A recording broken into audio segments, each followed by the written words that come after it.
Sosok ini akan menjerumuskan orang-orang yang memiliki pemikiran sesat dan juga orang-orang yang ingin sekali mencari jalan pintas untuk mencapai kekayaan dengan cara menumbalkan orang yang sangat dicintainya.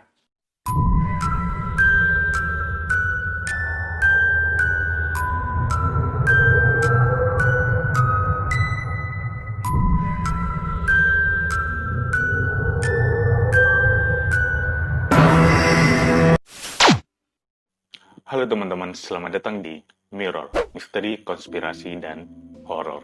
Terima kasih udah mau klik video ini, dan di video kali ini aku akan membahas tentang legenda di Indonesia dan juga salah satu asal-usul dan juga menjadi mitos ataupun kisah misteri yang ada di Indonesia. Nah, setiap pulau di Indonesia pasti memiliki kisah legenda masing-masing. Mulai dari Pulau Sumatera, Pulau Jawa, Pulau Kalimantan, Sulawesi, hingga Papua.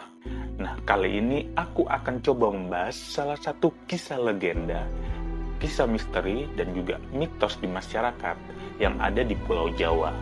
Nah, teman-teman, jika di pantai selatan, kalian pasti sudah mengenal sosok Nyi Roro Kidul atau penguasa Laut Selatan. Apakah teman-teman juga tahu, selain di Pulau Selatan, ada juga kisah legenda yang ada di Pulau Utara dan juga penguasa Laut Utara. Nah, tepatnya di kota Pekalongan, Jawa Tengah. Di kota Pekalongan, Jawa Tengah, memiliki juga Ratu Pantai Utara. Dia dikenal dengan nama Dewi Lanjar. Nah, di sini aku akan coba membahas salah satu kisah dari penguasa Pantai Utara, yaitu Dewi Lanjar. Di sini ada dua versi yang berkembang di masyarakat, teman-teman. Ada yang mengatakan bahwa dahulunya Dewi Lanjar bernama Dewi Rara Kuning, namun ada juga yang berpendapat lain bahwa dahulunya Dewi Lanjar ini bernama Dewi Rantam Sari. Nah, bagaimana ceritanya? Yuk kita bahas.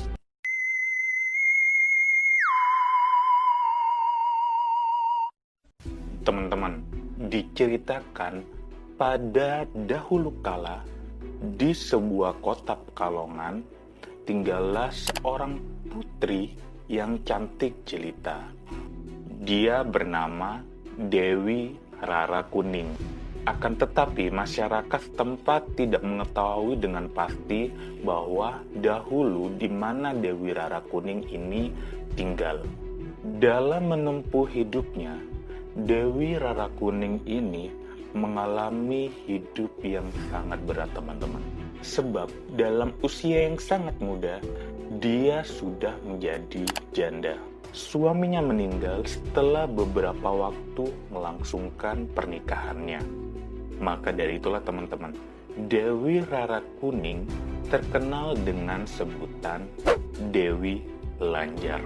Nah, Lanjar itu sendiri, teman-teman, adalah sebutan bagi seorang perempuan yang bercerai atau ditinggal mati dari suaminya yang masih muda dan belum memiliki anak. Sejak ditinggal suaminya, Dewi Lanjar hidup merana dan selalu memikirkan suaminya saja. Hal-hal yang dilakukan oleh Dewi Lanjar berlangsung cukup lama. Hingga akhirnya dia juga berpikir bahwa akibat dari apa yang dia lakukan sangatlah tidak baik baginya. Maka dari itulah dia memutuskan untuk meninggalkan kampung halamannya sendiri dan pergi merantau sambil menangisi hatinya yang dirundung malang. Nah, suatu ketika dalam perjalanannya, Dewi Lanjar sampai di sebuah sungai yang bernama Sungai Opak. Di tempat ini kemudian dia bertemu dengan Raja Mataram bersama Mahapati Singaranu yang sedang bertapa di atas air di sungai itu. Dalam pertemuan itu, Dewi Lanjar mengutarakan isi hatinya bahwa dia telah ditinggal mati oleh suaminya dan dia sangat menyayangi suaminya. Bahkan Dia berkata tidak ingin menikah lagi. Panembahan Senopati dan Mahapati Singoranu merasa iba dan kasihan kepada Dewi Lanjar. Oleh karena itu mereka menyarankan dan menasihati untuk cobalah bertapa ke laut pantai selatan dan menghadaplah kepada Ratu Kidul. Mendengar saran dan nasihat dari Panembahan Senopati dan juga Mahapati Singoranu, akhirnya Dewi Lanjar memutuskan untuk mencoba bertapa dan menghadap Ratu Kidul. Dan Dewi Lanjar melanjutkan perjalanannya, sedangkan Panembahan Senopati dan Mahapati Singoranu melanjutkan pertapaannya di Sungai Opak. Hingga akhirnya dia sampailah di pantai selatan dan mencoba untuk mencari tempat yang sangat cocok untuk bertapa dan menghadap Ratu Kidul. Karena ketekunan dan keyakinannya akan nasihat Raja Mataram tersebut, akhirnya Dewi Lanjar dapat bertemu dengan Ratu Kidul. Dalam pertemuan itu, Dewi Lanjar memohon kepada Ratu Kidul untuk dapat dijadikan anak buahnya. Dan Ratu Kidul tidak keberatan akan permohonan tersebut. Nah, setelah akhirnya dia sudah diangkat dan menjadi anak buah dari Ratu Kidul, yaitu penguasa Laut Selatan, akhirnya Ratu Kidul memerintahkan Dewi Lanjar ini ditemani beserta jin-jin yang ada di sana untuk dapat mengganggu dan mencegah Raden Bahurekso. Raden Bahurekso ini adalah pendiri kota Pekalongan ya teman-teman, yang sedang membuka hutan gambiran. Akhirnya berangkatlah Dewi Lanjar bersama jin-jin yang ada di pantai selatan menuju kota Pekalongan yang ada di pantai utara. Dan di sana dia bertemulah dengan Raden Bahurekso. Dewi Lanjar bersama jin-jin mencoba untuk menggoda Raden Bahurekso. Akan tetapi godaan tersebut tidak mempan teman-teman, karena kesaktian dari Raden Bahurekso yang sudah melakukan pertapaan ngalong. Nah, pertapaan ngalong itu yaitu pertapaan kelelawar. Hingga akhirnya godaan-godaan tersebut dapat dikalahkan dan semua jin-jin yang ikut beserta dengan Dewi Lanjar akhirnya kembali tunduk nih kepada Raden Bahurekso. Karena Dewi Lanjar tidak berhasil melakukan tugasnya, maka dia memutuskan untuk tidak kembali ke pantai selatan teman-teman. Mungkin karena dia takut kepada Ratu Kidul bahwa dia tidak berhasil menggoda dan mencegah Raden Bahurekso. Akhirnya kemudian Dewi Lanjar memohon izin kepada Raden Bahurekso untuk dapat bertempat tinggal di kota Pekalongan. Namun Raden Bahurekso belum memutuskan untuk dia bisa tinggal di kota Pekalongan teman-teman. Nah, karena Dewi Lanjar ini masih merupakan anak buah dari Ratu Kidul, yaitu penguasa Laut Selatan, akhirnya Raden Bahurekso mencoba bermeditasi dan berkomunikasi dengan Ratu Kidul dan memohon izin apakah Dewi Lanjar dapat tinggal di kota Pekalongan. Akhirnya disetujuilah oleh Ratu Kidul untuk Dewi Lanjar bisa bertempat tinggal di kota Pekalongan teman-teman. Nah, dari sinilah teman-teman, Dewi Lanjar memutuskan untuk menempati pantai Slamaran di kota Pekalongan. Banyak warga dan juga penduduk sekitar mengatakan bahwa Dewi Lanjar adalah penguasa laut pantai utara.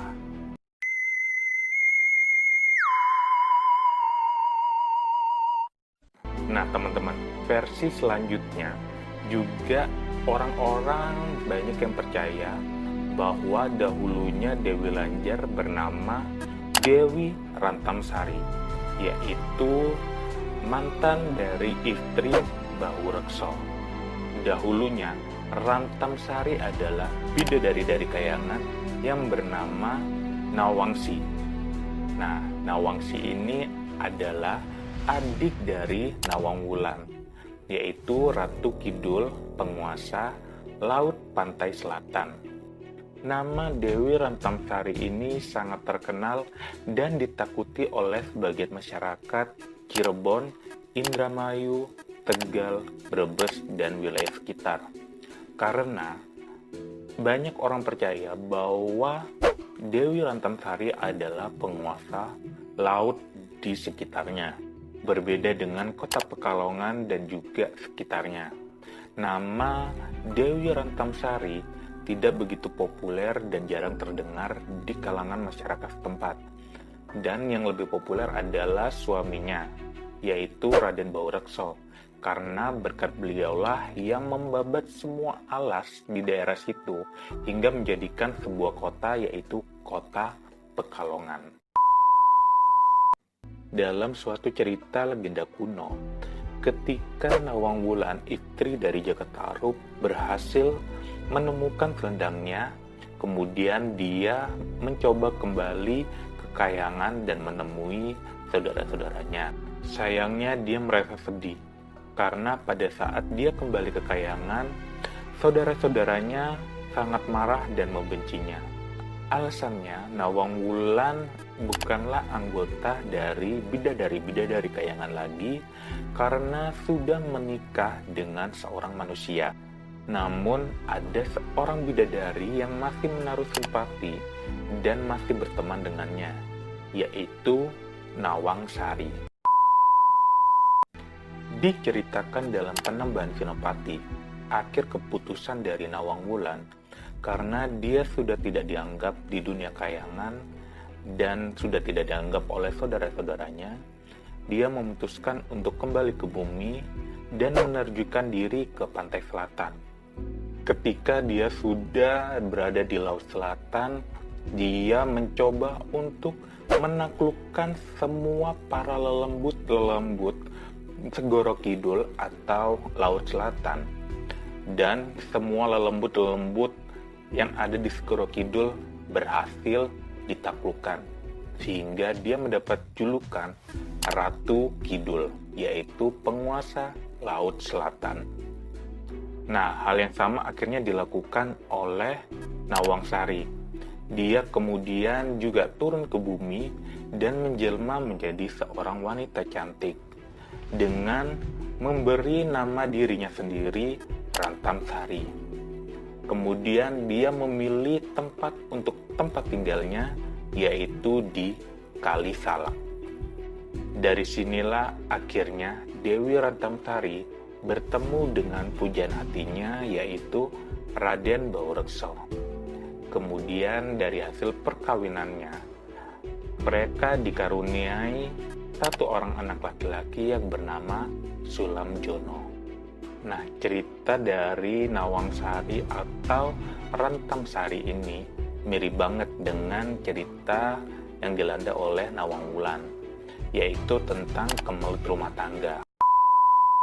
Permasalahannya berbeda, teman-teman, di mana Raden Baurekso ini merasa resah karena setiap saat Nawang Sari atau Rantamsari ini dikunjungi oleh saudaranya, yaitu Ratu Kidul.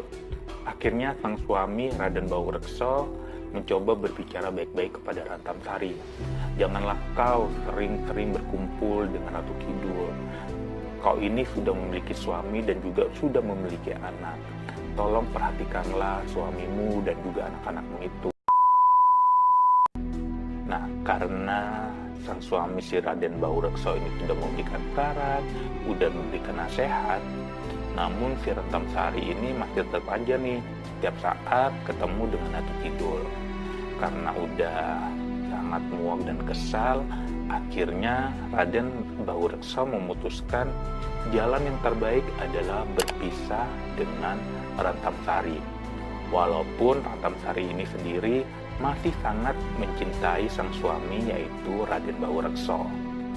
Dari sinilah sebutan-sebutan yang menjurus pada status seseorang. Rantamsari menjadi janda kembang dengan disebut Lanjar. Nah, dari mulut ke mulut lah tersiar kabar bahwa Rantamsari adalah Dewi Lanjar. Walaupun Rantamsari berstatus janda dan juga memiliki anak, dia masih terlihat sangat cantik dan menjadi rebutan para lelaki-lelaki yang ada di sana. Namun dia masih tetap menaruh hati dan cintanya kepada sang mantan suami yaitu Raden Bagrekso dan anak laki-lakinya Sulamjono. Suatu ketika dia merasa sangat sedih dan hancur karena anaknya yaitu Sulamjono meninggal dunia. Karena benar-benar terpukul atas kematian dari sang putra, akhirnya Rantamsari mencoba melarikan diri dari kota Pekalongan. Ketika dalam perjalanan melarikan dirinya, Rantamsari bertemu dengan seorang pertapa. Seorang pertapa ini menyuruhnya untuk dia pergi ke Sungai Opak dan menyarankan untuk menerjunkan diri di sungai tersebut. Nah, akhirnya Rantamsari mencoba untuk mengikuti saran dari si pertapa tersebut. Ketika perjalanannya menuju Sungai Opak, dia bertemu dengan saudaranya yaitu Ratu Kidul. Selanjutnya, Rantamsari atau Dewi Lanjar diberi pelajaran oleh Ratu Kidul bagaimana cara memimpin dunia lelembut-lelembut. Oleh Ratu Kidulah, Rantamsari atau Dewi Lanjar diberikan wewenang dan kekuasaan untuk menguasai pantai utara Jawa atau Laut Utara Jawa. Dan masyarakat Pekalongan percaya bahwa Dewi Lanjar adalah penguasa laut pantai utara hingga saat ini. Nah, bagaimana teman-teman? Dengan dua versi yang udah aku ceritakan tadi, kalian lebih percaya mana? Percaya yang Dewi Rara Kuning atau Dewi Rantamsari? Atau mungkin teman-teman ada pendapat dan juga cerita lain perihal penguasa Laut Utara? Silakan komen di bawah ya.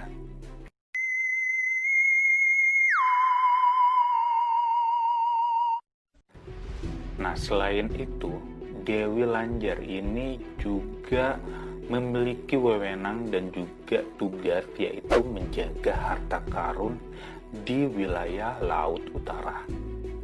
Harta karun ini ya teman-teman berasal dari kapal-kapal saudagar yang karam pada masa kerajaan Hindu-Buddha, Kesultanan Islam, bahkan pada masa kolonial Belanda. Dewi Lanjar menjaga harta karun tersebut agar dapat digunakan untuk kepentingan bangsa dan negara, bukan untuk kepentingan diri sendiri. Maka dari itu, banyak orang-orang yang gagal menemukan harta karun tersebut karena memang untuk kepentingan diri sendiri.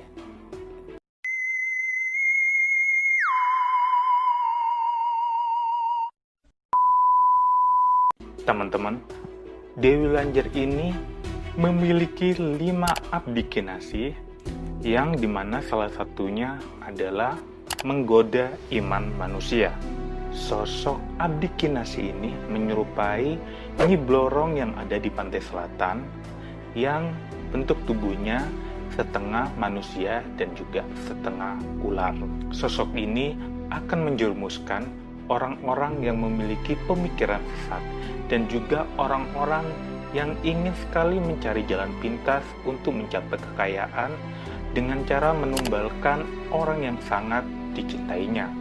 Dan bagi orang-orang yang ingin sekali bertemu dengan Dewi Lanjar, mencoba melakukan ritual bersemedi di pantai Selamaran dengan maksud dan tujuan tertentu. Ada yang meminta pertolongan dibebaskan dari kemiskinan, ada yang meminta dan memohon agar bisnis usahanya dapat berkembang, ada pula yang meminta untuk karir dan jabatannya meningkat. Bahkan nih teman-teman, ada pula yang ingin menjadi anggota pejabat ataupun kepala daerah agar dilancarkan untuk kedudukannya. Bila orang-orang itu dapat bertemu dengan Dewi Lanjar, maka tidak ada kata tidak mungkin untuk semua permintaan-permintaan tersebut. Asalkan si pemohon atau yang meminta permohonan dapat mengikuti syarat yang sudah diberikan oleh Dewi Lanjar. Syarat utamanya ya teman-teman, yaitu bersedia memberikan tumbal seseorang yang sangat dicintai oleh si pemohon untuk dapat mengabdi kepada Dewi Lanjar. Bila tak menyerahkan orang yang dicintainya, maka si pemohon bisa mengajukan atau menjanjikan dirinya sendiri untuk bisa dijadikan tumbal.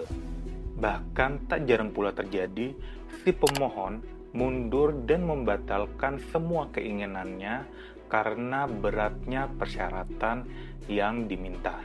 Namun, ada juga si pemohon yang lebih mementingkan kekayaan, bisnis, dan juga jabatan, maka mereka tak segan-segan untuk bersedia memberikan tumbal yang sudah diminta dan disyaratkan itu, teman-teman. Bila yang dijadikan tumbal itu dirinya sendiri, maka si pemohon meminta bersedia mengabdi kepada Dewi Lanjar dengan waktu tertentu atau waktu yang mereka inginkan. Misalnya nih, mereka bersedia mengabdi pada waktu atau usia 60 tahun ke atas, bahkan 70 tahun. Sebagian masyarakat Pantura juga percaya bahwa Dewi Lanjar sangat pemurah. Jika ada yang bersedia memberikan tumbal, dia tidak seketika itu meminta tumbal itu diserahkan. Namun, Dewi Lanjar memberikan batas waktu atau kelonggaran waktu kepada si pemohon. Apalagi bila yang dijadikan tumbal adalah orang yang sangat-sangat dicintai dan sangat-sangat disayangi oleh si pemohon. Konon, mitos masyarakat setempat juga percaya bahwa orang-orang yang dijadikan tumbal itu dapat diketahui dari warna tubuhnya ketika dia meninggal. Setelah menjadi mayat, warna tubuhnya akan berubah menjadi warna agak kehijauan. Apakah benar demikian, teman-teman? Silakan komen di bawah. Demikian, teman-teman, pembahasan tentang legenda dan juga mitos kisah misteri dari Dewi Lanjar, penguasa Laut Utara. Apakah teman-teman percaya dengan mitos dan legenda kisah tersebut? Atau teman-teman mungkin memiliki pengalaman pribadi dan juga mungkin ada pendapat berbeda? Silakan komen di bawah. Terima kasih sudah mau nonton video ini hingga akhir. Jangan lupa bantu like dan juga share ke saudara dan juga kerabat kalian. Bagi teman-teman yang ingin aku membahas topik-topik lainnya, kalian bisa DM aku di Instagram @niko.jumaidi. Atau kalian juga bisa komen di video-video aku. Please bantu support channel aku dengan cara subscribe channel aku agar aku bisa makin semangat untuk upload video-video selanjutnya. See you next video, teman-teman. Bye.